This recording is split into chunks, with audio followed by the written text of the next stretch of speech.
এই সিক্রেট ট্রিক্সে আপনার করলার যে কোনো রেসিপি কখনোই তেতো হবে না। এত টেস্টি হবে যে বড়রা তো খাবেই, ছোটরাও চেয়ে চেয়ে খাবে। খুব কম তেলে একদম পারফেক্ট একটা করলার রেসিপি আজকে শেয়ার করব, যা খেতে হবে ভীষণ টেস্টি। এই করলার রেসিপি ভাত, রুটি, পরোটার সাথেও আপনি সার্ভ করতে পারবেন। একবার এইভাবে বানিয়ে দেখবেন, বারবার মনে হবে এভাবেই বানায়। তো চলুন দেখে নিই আজকের করলার এই রেসিপিটা। নমস্কার, আমি সঞ্চিতা, কুকিং উইথ সঞ্চিতাতে আপনাদের স্বাগত জানাই। আজকে এই করলার রেসিপির জন্য আমি 300 গ্রাম করলা নিয়েছি। করলাটাকে ভালো করে ধুয়ে পরিষ্কার করে নিয়ে তারপর এইরকম রিং রিং করে কেটে নিচ্ছি। খুব বেশি মোটা মোটা করে কাটবেন না, তাতে খেতে ভালো লাগবে না। এরকম মিডিয়াম সাইজের করে কেটে নিতে হবে। করলা কাটার সময় করলার মধ্যে যে বড় বড় বীজগুলো থাকবে সেগুলো সব বার করে ফেলে দিতে হবে। এই কাটার সময়তেই দেখবেন অনেক বীজ এমনিতেই বাদ চলে যাবে, তাও বাকি যেগুলো থাকবে সেগুলো হাতের সাহায্যে বাদ দিয়ে দেব। দেখুন করলাগুলো সুন্দরভাবে কাটা হয়ে গেছে।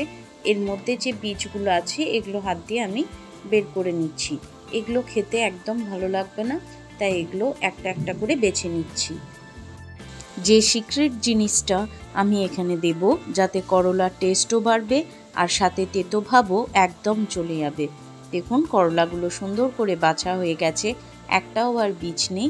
এই বীজগুলো আমি একদম সাইড করে দিলাম, এগুলো আর ব্যবহার করব না। এরপর চলে আসছি করলা তেতো ভাব যাতে কমে যায় তার ব্যবস্থা করতে। প্রথমেই করলাগুলোর মধ্যে আমি দিয়ে দেব সামান্য পরিমাণে লবণ। লবণ একটু বেশি দেব, যাতে করলার থেকে জল কেটে তার তেতো ভাবটা একদম বেরিয়ে যায়।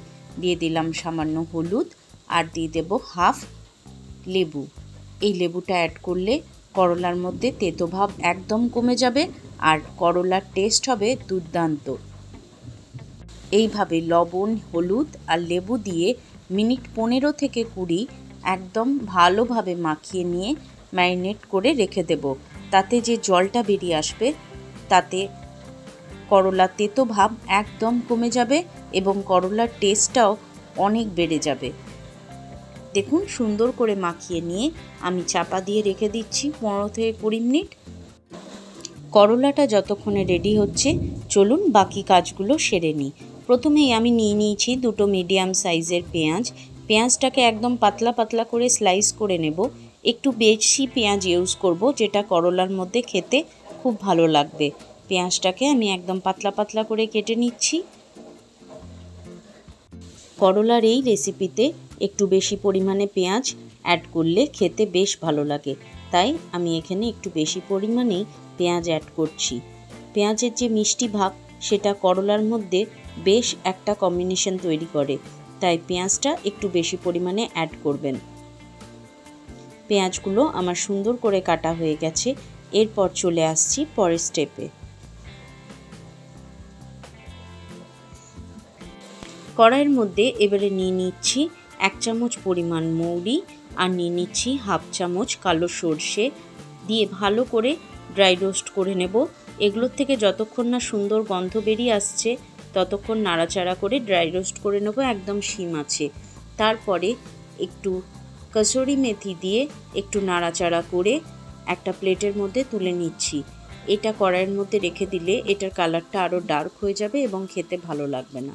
দেখুন আমি সুন্দরভাবে ড্রাই রোস্ট করে নিয়েছি মৌরি, সর্ষে আর কসুরি মেথি। 15 থেকে 20 মিনিট হয়ে গেছে।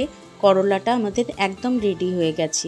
এরপর একটা পাত্রে আমি করলাগুলো এরকমভাবে চিপে চিপে করলার যে তেতো জলটা থাকে সেই তেতো জলটা আমি বের করে নেব। তাতে করলাগুলো খেতে আর একদম তেতো লাগবে না। আর করলার যে কোনো রেসিপি বানান না কেন এই স্টেপটা ফলো করবেন, তাতে করলা খেতে কিন্তু আর একদম তেতো লাগবে না।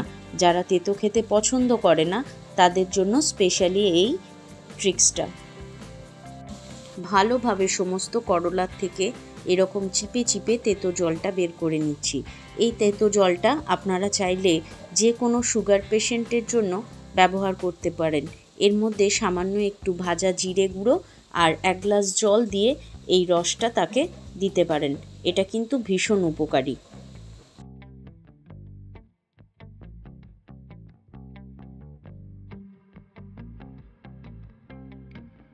সমস্ত করলা আমি চিপে চিপে তেতো জলটা বের করে নিয়েছি। দেখুন করলাগুলো একদম রেডি। এরপর চলে আসছি পরের স্টেপে। কড়াইয়ের মধ্যে নিয়ে নিচ্ছি 2 টেবিল চামচ পরিমাণ সর্ষের তেল। সর্ষের তেলেই করলার যে কোনো রেসিপি খেতে বেশি ভালো লাগে, তাই আমি সর্ষের তেল ব্যবহার করলাম। তেলটা ভালো করে গরম করে নিয়ে তারপর একটু লো হিটে করে আমি করলাগুলো দিয়ে দিলাম। এরপর মিডিয়াম টু হাই হিটে করলাগুলো ভালো করে ভেজে নিতে হবে। চাপা দিয়ে মিনিট 5 থেকে 6 আমি করলাগুলো উল্টে পাল্টে ভালো করে ভেজে নেব। এতে করলাগুলো 50% পর্যন্ত সেদ্ধও হয়ে যাবে। করলাগুলো দেখুন এই পর্যন্ত আমি ভেজে নিয়েছি। ওপরে একটা হালকা ভাজার কালার চলে এসছে। এরপর আমি করলাগুলো একটা পাত্রে তুলে নেব। করলাগুলো একটা পাত্রে তুলে নিয়েছি। এরপর ওই কড়াইয়ের মধ্যেই আরও দিয়ে দিলাম 1 টেবিল চামচ পরিমাণ সর্ষের তেল। সর্ষের তেলটা অ্যাড করে এরপর আমি দিয়ে দিচ্ছি গোটা জিরে হাফ টিস্পুনের চেয়ে একটু কম, আর দিয়ে দিলাম মৌরি আর মেথি হাফ টিস্পুন, সামান্য একটু হিং দিলাম 1/4 টিস্পুনের মতো। সামান্য নাড়াচাড়া করে এগুলোর থেকে সুন্দর ফ্লেভার বেরিয়ে এলে এরপর এখানে কেটে রাখা পেঁয়াজগুলো অ্যাড করে দিলাম। পেঁয়াজের স্লাইসগুলো অ্যাড করে ভালোভাবে ভেজে নিচ্ছি। পেঁয়াজগুলো কিন্তু একদম মশলা কষানোর মতন লাল লাল করে ভাজবো না। পেঁয়াজের মধ্যে হালকা গোলাপি একটা কালার চলে এলে এর মধ্যে অ্যাড করে দিচ্ছি আদা রসুনের পেস্ট হাফ টিস্পুন। ভালোভাবে নাড়াচাড়া করে নেব যতক্ষণ না আদা রসুনের কাঁচা গন্ধটা চলে যাচ্ছে। আদা রসুনের কাঁচা গন্ধ চলে গেলে ঝালের জন্য এখানে অ্যাড করে দিলাম কাঁচা লঙ্কা।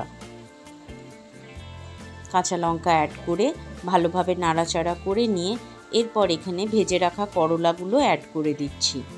ভেজে রাখা করলাগুলো কড়াইয়ে অ্যাড করে এরপর কিছু গুঁড়ো মশলা অ্যাড করে দিচ্ছি। দিয়ে দিলাম হাফ টিস্পুন জিরে গুঁড়ো আর 1 টিস্পুন ধনে গুঁড়ো। দিয়ে দিচ্ছি half teaspoon Kashmiri red chilli powder আর দিয়ে দিলাম 1 চুটকি হলুদ গুঁড়ো। পরিমাণ মতো লবণ এখানে অ্যাড করলাম। লবণটা মাথায় রাখতে হবে, আমরা প্রথমে লবণ করলার মধ্যে দিয়েছিলাম, তাই সেই অনুযায়ী এখানে লবণটা অ্যাড করতে হবে।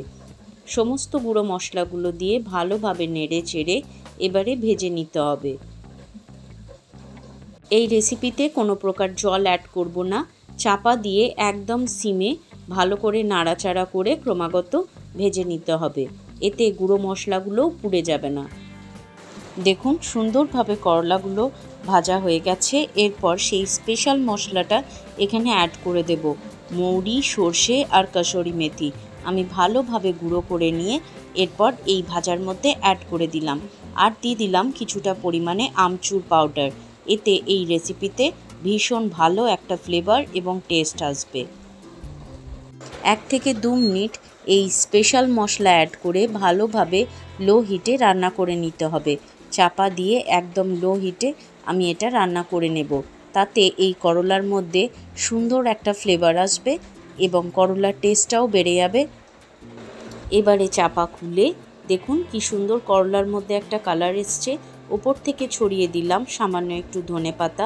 গ্যাসের আঁচটা একদম বন্ধ করে দিয়ে ধনেপাতা ছড়িয়ে ভালোভাবে নাড়াচাড়া করে গরম গরম সার্ভ করুন করলা ফ্রাই। সুন্দর এই করলা ফ্রাইয়ের এই রেসিপিটা ভাত শুধু নয়, রুটি পরোটার সাথেও খেতে ভীষণ ভালো লাগবে। একবার এই পদ্ধতিতে অবশ্যই ট্রাই করবেন। আশা করি আজকের এই রেসিপিটা আপনাদের ভালো লাগলো। এই রেসিপিটা একদম বিশ্বাস করুন একটুও তেতো লাগবে না। বাড়িতে অবশ্যই এইভাবে একবার ট্রাই করে দেখবেন। আজকের রেসিপি ভালো লাগলে আমার চ্যানেলটাকে লাইক করবেন, শেয়ার করবেন এবং সাবস্ক্রাইব করে আমার বন্ধু হয়ে আমার পাশে থাকবেন। আপনারা সবাই ভালো থাকবেন, সুস্থ থাকবেন এবং আনন্দে থাকবেন। দেখা হবে আরও নিত্য নতুন রেসিপি নিয়ে পরের ভিডিওতে। তাহলে আজকের মতো এখানেই বিদায় নিলাম। টাটা।